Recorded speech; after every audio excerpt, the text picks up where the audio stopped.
know how hard it is to ask a woman out? I know the struggle. You know how difficult that can be to Absolutely. go into an unknown territory, an unknown environment, Yeah. and get the result that you want to get. Yeah. Imagine you asked a woman out just time and time again, and every time you asked her out, she said yes. Every single time. Well, then at that point, I'm on top of the world. Yeah, imagine what that does to your confidence. My ego's through the roof. Ego's through the roof. Yeah. Imagine what that does Yeah. to you as a man, as a unit. Yeah. Yeah. I think that's the equivalent of what Argentina is right now. Okay. 29. They can't lose. They don't know. They don't know how to lose. Yeah. They don't. They've completely forgotten how to lose. Yeah. They're down 1-0 in a game. All they know figure it out. is result. All they know is result. All they know is figure it out. Yeah. 29 games in a row, unbeaten. The team is looking as good as they've ever looked in recent memory. Mm-hmm. I think for the first time, Argentina has depth. I think that they have solidity. Yeah. Every position seems much more fulfilled than before. You had holes in so many different parts of the field and all these other makeshift Argentina teams that were just trying to give Messi something to work with. True. Now you have a team that when Messi's out, they can pull out a result. They can pull out a result. That's huge, man. You know, there's a big factor of these players dealing with like the pressure that comes with playing with Messi. Yes. These players are showing it now that they've got what it takes to provide for him and do it without him as well. I think that's huge for the Argentina mentality and for the Argentina fan base. I think they're really happy about that. You add in Messi into the mix, and you've got what I think is finally a literal top 5 team in the world versus what was in the years past. In the years past, this was always a conversation that the Argentina team wasn't that good. And that now's the time for them. But for the first time, I feel it when I see them play. I see it in the passion of the players. I see the belief that the fans have. TikTok, we got large Argentines following us. Yeah. They're big on their team this year. And they got Messi in his last World Cup, aiming high. Yeah. Aiming high with the hopes that they can do what they did in 2014 and make a final and this time win a World Cup. But don't you think that a lot of Argentina's success is circumstantial? That's why Okay. I'm not getting on this high horse of let's ride Argentina to the final. Mm-hmm. Not yet. Maybe I could be persuaded to take that trip with them. Okay. But right now, I see a lot of Argentina's and Brazil's, to an extent, success as circumstantial. When I see Argentina play in their qualifiers, I see it as more of business. Okay. They kind of get out there and they're like, we know we're better than you, and so we're going to show you. We're going to show you, which is great. It's that confidence factor you're talking about, which is great. Right. I want to see Argentina play a good team. And that's a little insulting to the rest of the South American teams. Okay. But I want to see Argentina struggle a little Brazil's bit. not a good team? They are, and it was even, right? It ended it's up pretty being even. very, very even. And that's probably one of the best tests you can get in the world. And we've had one game of that. Yeah. One. Yeah. Well, two. The Copa America final and then the World Cup qualifier that happened. Yeah. Where they Copa tied- America for me was weird this year, but anyway.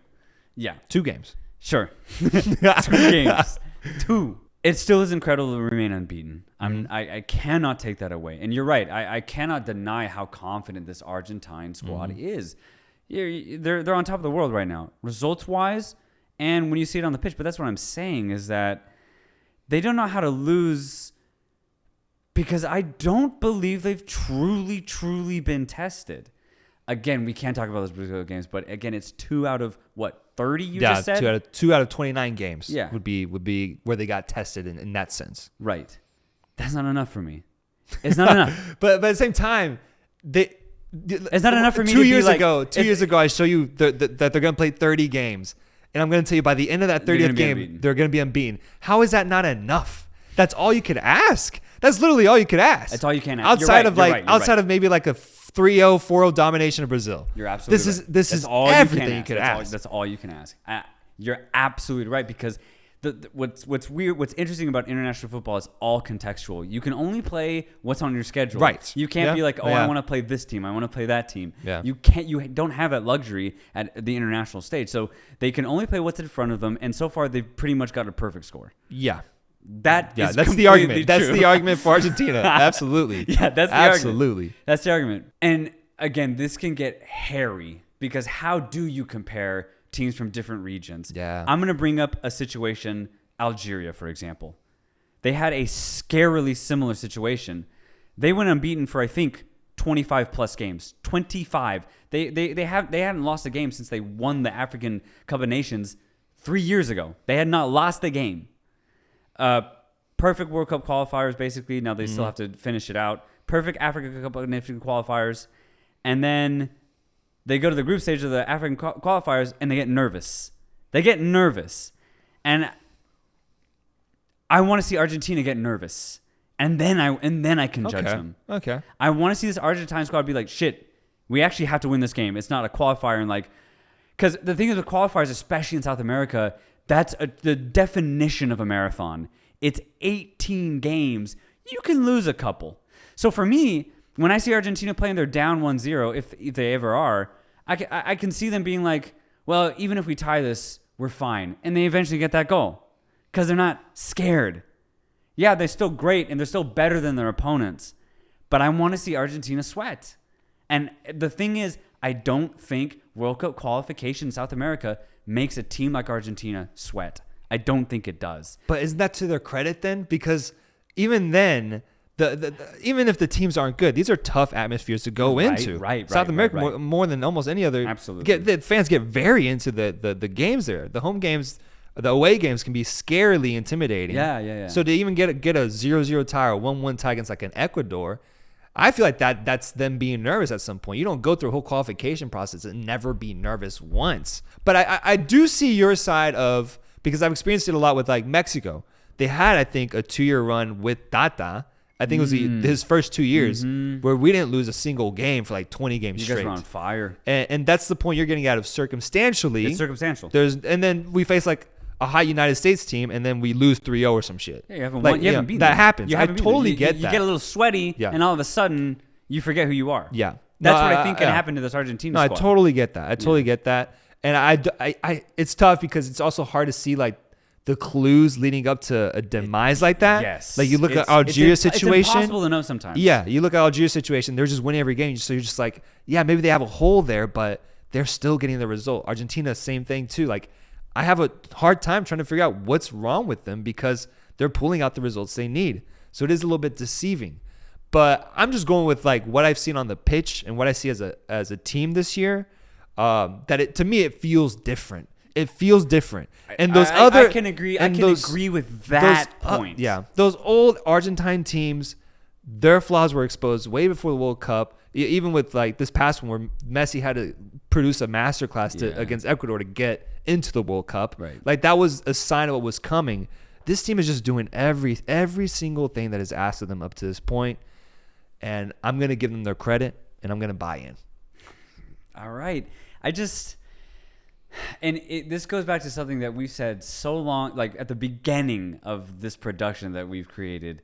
I think South American football is on the decline. Yeah. And this goes back to that circumstantial situation where I think Argentina is still at their same world-class level. I'm not saying Argentina is bad because they're fucking not. They're good. They have incredible players. They always have had incredible players. Yeah.